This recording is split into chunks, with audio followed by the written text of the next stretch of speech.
How you doing? I'm Thomas Nyback. This is 365 Days Towards Racial Change. Pleasure to see you again.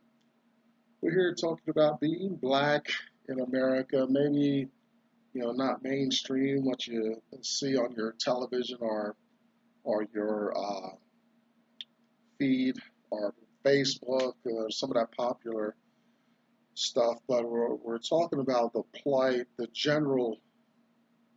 experience in general, the roots of that experience, why we are in our kind of predicament nowadays. We're talking about strategies to resist some of the pressure that can come from the dominant white group in America that orchestrates and manipulates the system in a way to benefit them as a group. America is created by whites, European whites. Uh, it is for European whites, sustained by European whites. It's back. I was just reminded of a little historical piece back in 1619, where the colony of Maryland was one of the first colonies to begin to write down and encode the the kinds of disadvantages that it was going to array against black people, right? And it started like slavery wasn't like the colonies. The nation woke up one morning and went on this crusade to enslave black people. It was much more subtle and happened over time, probably a brief period of time, but it happened over time as um, the white community just took little advantages, took was just presumptuous, and there was no pushback from these little encroachments, right? So in Maryland, you look at Maryland's history with slavery and racism. The first thing it did was to disenfranchise black folks. So you've taken and dismantled any mechanisms that black people had to sustain themselves and their families. Well, when you take away that, you've created your own welfare state, and now the disadvantaged folks are dependent on this other entity, the one making the rules to uh, to sustain them.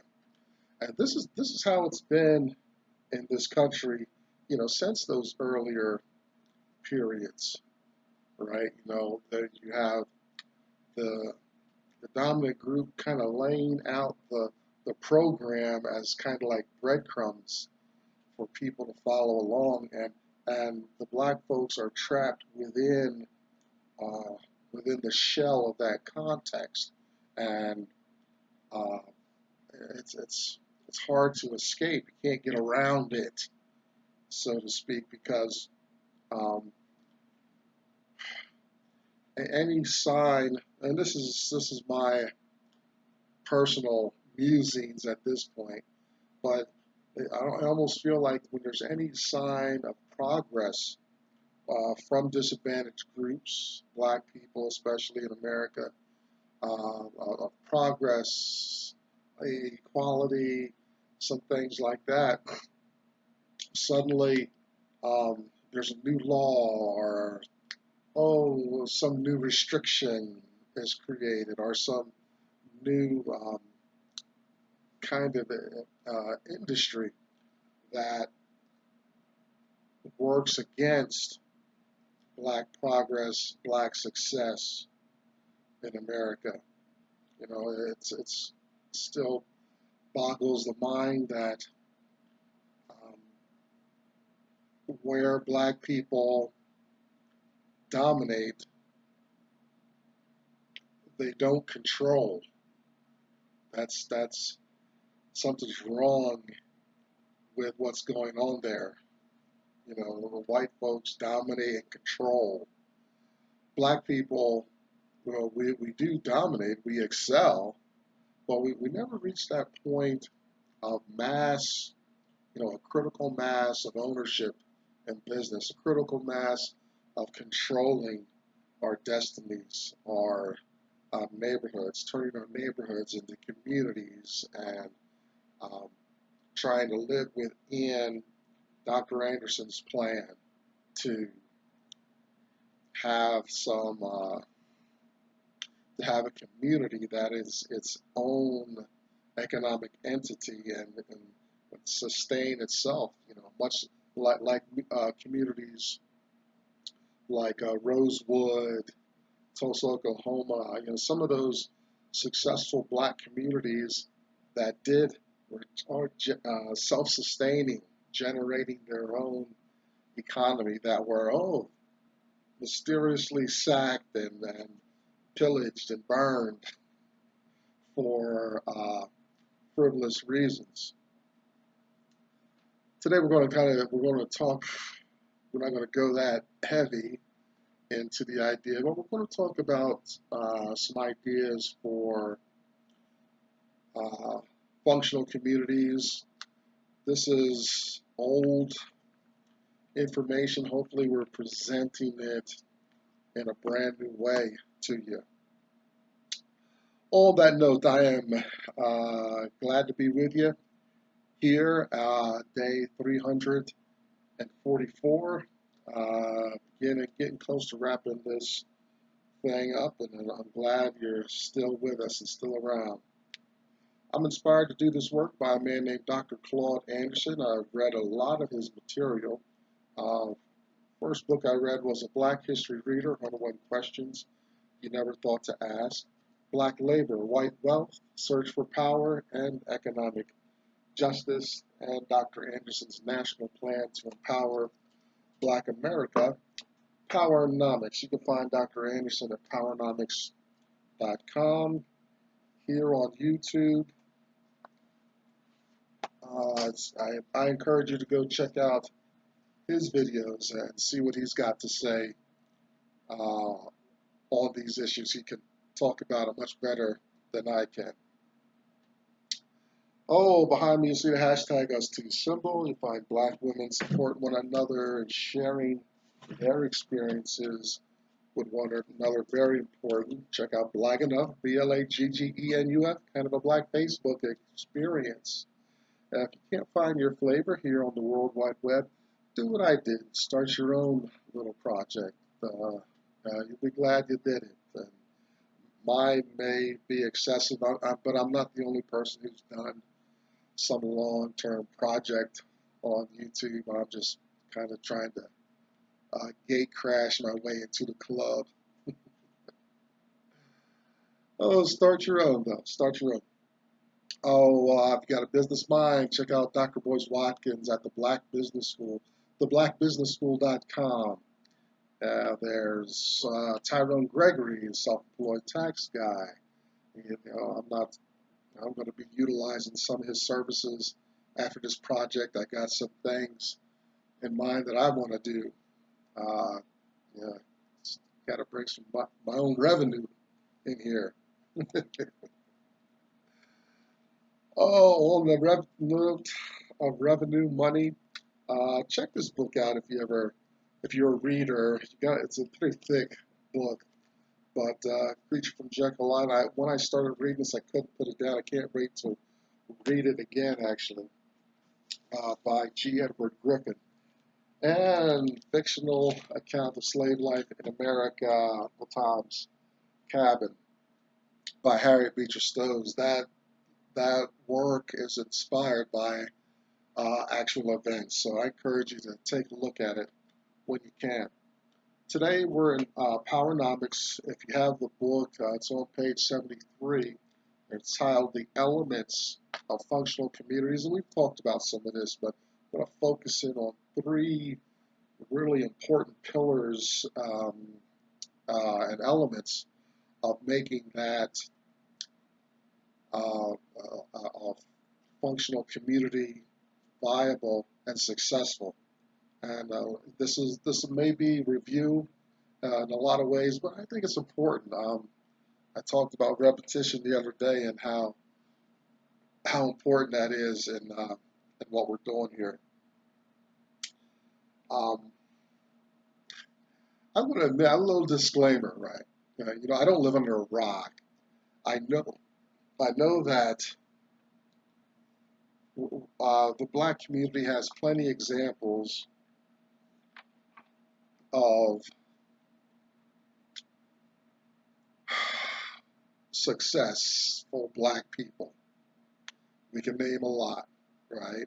Oprah, Steve Harvey, Shaq has joined the force, has got his own show. Plenty of our actors out there and entertainers, athletes. Yes, yes, yes. I concede that. But the experience in general of black people is not like that. And I think you talk to the common black person, that they're most likely going to talk about struggle, talk about being passed over, talk about being stigmatized, and all this.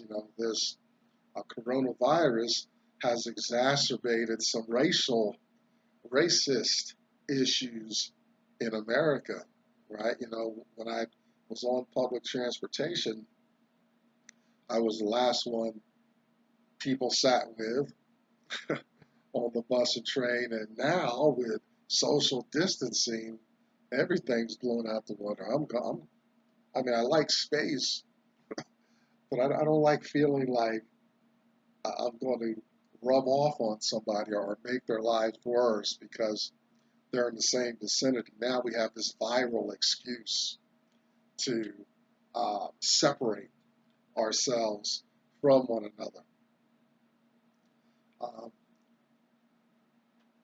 I said all that to say, just just so that I don't negate black progress and success, but if you measured it against what's really going on in America, it's really negligible, and those success stories are are a lot about aligning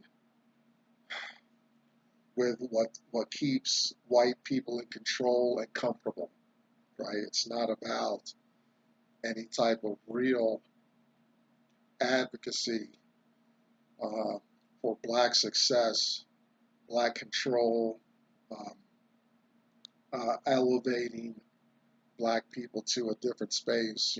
So much is about copying the white experience and letting that be the rubric for success in America instead of, you know, self-determination, which is where I'm at, what I'm all about.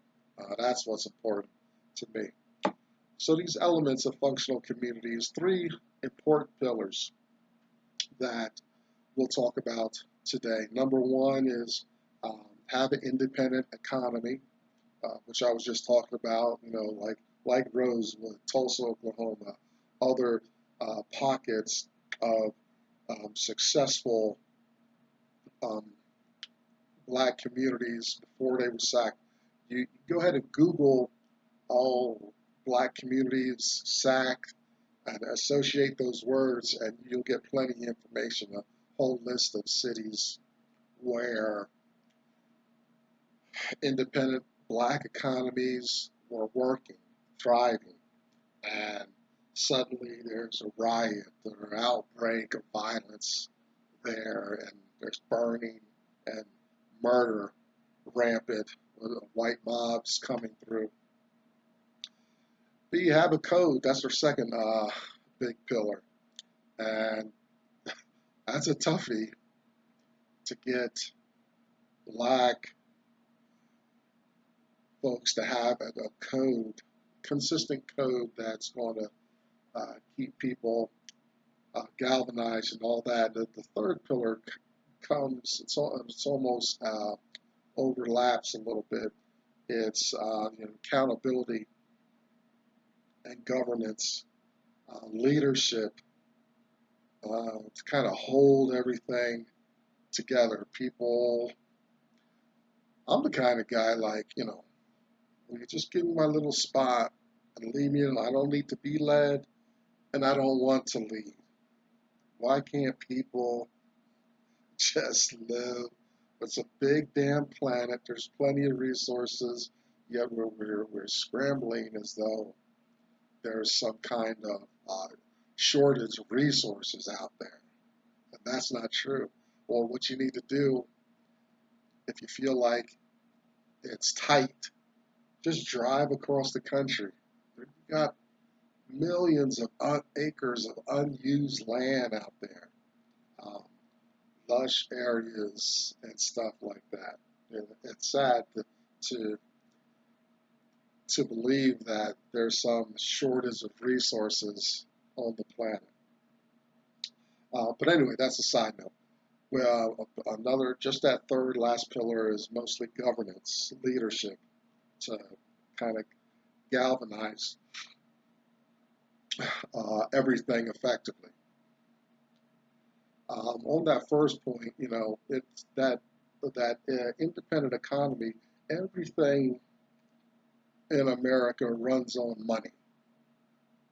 Um, you see it in, as I watch the news and tracked everything going on there in America with this virus. I watched other countries, boy, when they um, felt exposure and vulnerability to the virus, they were able to shut down, quarantine, close the streets, shut down economies, everything. Did you notice that? That no problem. But when it was America's turn, because you could watch the cycle go around the globe, right? When it became America's turn, we had to have senates and briefings and stuff. It's really comical, right? This thing is deadly. This country has surpassed the death rate. We're the number one death rate of this thing in the world, and it's because we can't sit still. It's because the mighty dollar doesn't like it abhors a vacuum, things like that. So like money is just very important in America. You ain't gonna get around it. So on that note, yeah, of course, you need an independent economy. You need this. Um, you need some entity pulsing alive monetarily, socioeconomic support, right, percolating as an aspect of a functional community. Right? We can't just be together being altruistic and whatnot. And that's just something important to know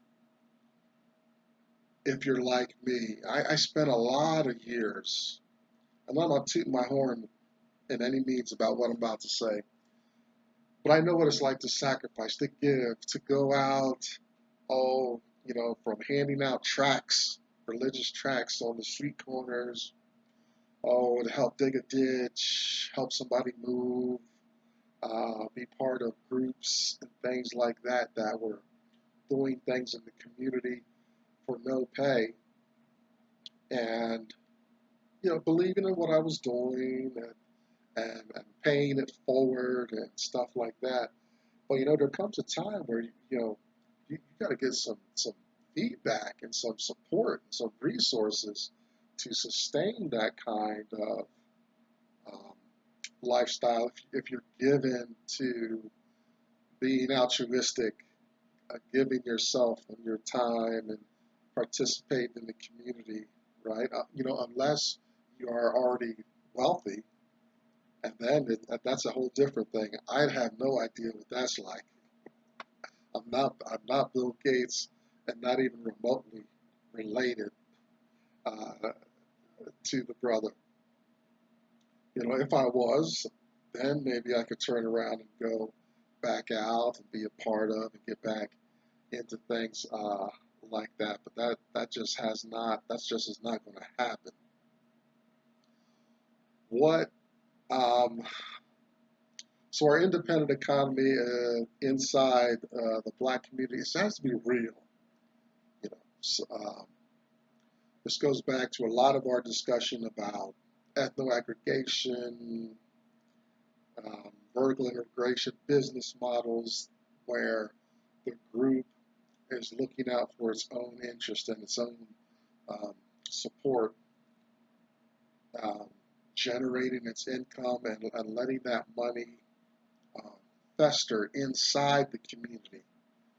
Um, Dr. Anderson, when I first started watching his videos, the one thing that stuck out to me was when he would talk about how his ideal economic model would be to you spend a dollar inside the black community and have that dollar bounce among multiple parties before it leaves the community, and that would be a demonstration of how the profitability of that dollar would benefit the community, and not until that dollar could be spent profitably, maybe outside the black community, then you release it. Then it goes. I'm in a space now where I really want my money to start working for me. Whatever I gather and glean, let's turn that around and let's get some benefit from that. Um, our independent economy is going to work without any outside help. It's all in-house. Matter of fact, um, other groups are come to the black community to get that product or service that's so valuable and that is so um, just owned by the black community, right? We don't have that. The kind of the last big example of that off the top of my head is Barry Gordy's Motown. That was a black enterprise. Oh, there's others. I saw the young man. I haven't seen the commercial in a while, but with his clothing line and stuff like that out of Philadelphia. You know, Things like that are still around. I'm not doubting that, but I don't know their business model, but it would be interesting to see if that is a black endeavor and that they are um, totally in-house with getting the textiles to selling the finished product out the door. Very important, that independent economy, because we got to have money to move these things forward. Oh, our code of conduct, just having some special rules unique to us. Initially, some of this stuff is going to be necessary to strengthen and organize. Maybe we develop codes and rules um, that are just for a brief moment to deal with and look at to kind of get us on our feet. Think about maybe, in religious terms, a good example is some of the religious ideas about food, and you look at some of those, and some of those laws around food are you know for handling safety. Some of it just makes sense. If you don't have storage, refrigeration, any kind of preservative mechanism to put in your food to preserve it, well then you don't have mass manufacturing, and there's some foods that are given and prone to disease that you don't want to mess with unless you have mechanisms in place to store them, but then and preserve them. But when these refrigeration and pasteurization technology comes around, then you can um, think about consuming those products. Our pasteurized milk is very important. I just learned. I was just doing some research.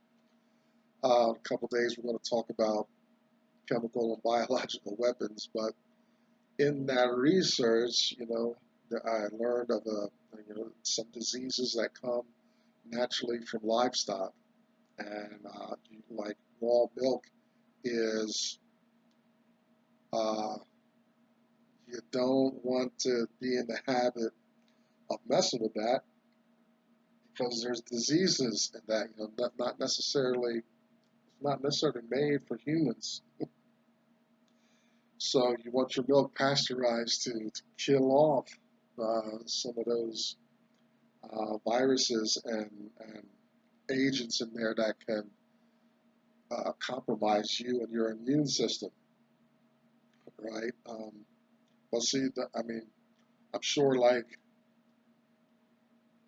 before refrigeration, pasteurization, it might have been hit or miss with dairy, right? But now it's more secure, so we drink the dairy and eat dairy much more freely.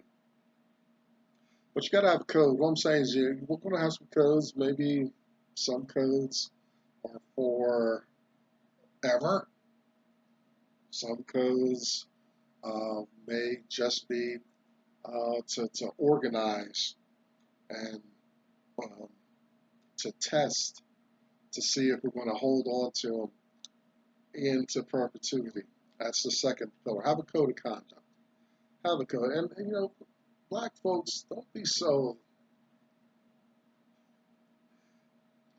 strange and uppity with rules and stuff. But, it's really disappointing. When I've been in communities around black folks, and then all of a sudden, saying the right stuff, trying to do the right thing, but somebody has an attitude about being told.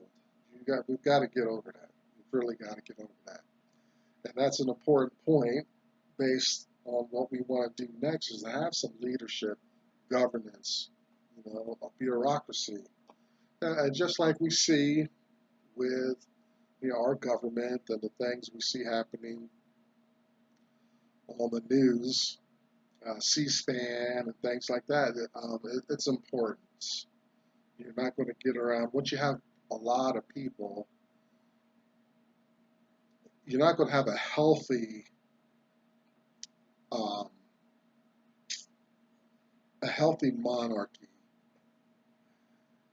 For one thing, it's too slow, and then the other people aren't heard, and a lot of problems exist. So there's got to be some bureaucracy, accountability um, with groups and leaderships, and there may be one man, one woman at the head of stuff, but I think the United States has given us a good model. Now, we might not follow its implementation, its potential of what it could be in the land, but having tiers of power and accountability, balances of power, those are all good things. Those are things I believed in elementary school. It's just I found out right later on in life that that's not really the case, really the truth.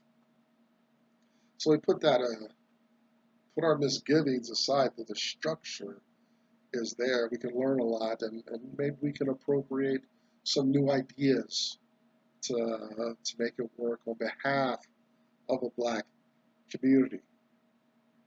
I'll finish with this real quick. I'm into a lot of science fiction. I was into this series called Dune, and in the first book, there's a conversation um, that some of the scientists are having about the people that live on this barren planet. They want to make the planet green, but to do that is going to take generations, lifetimes and lifetimes. And when it's pitched to the indigenous people, they're like, no problem, let's do it, right? The people agreeing to that long-term view aren't even going to be around to see its fruition. They're going to be dust and bones if this vision uh, does come to uh, comes into view. But they accept the responsibility with no hesitation. That's the same thing Dr. Anderson's work, this work, anybody's work that has come before King, X, all kinds of men and women who, I don't know, did their part in their lifetime, and other generations now have to take the baton and run with it. So listen, independent economy, code of conduct, accountability in there, and leadership. Three big pillars upon which the elements of a functional community can thrive. I'm Tomlin's Nyback. That's 365 days towards racial change. Day 344 out of the way. I'll see you next time. Bye-bye.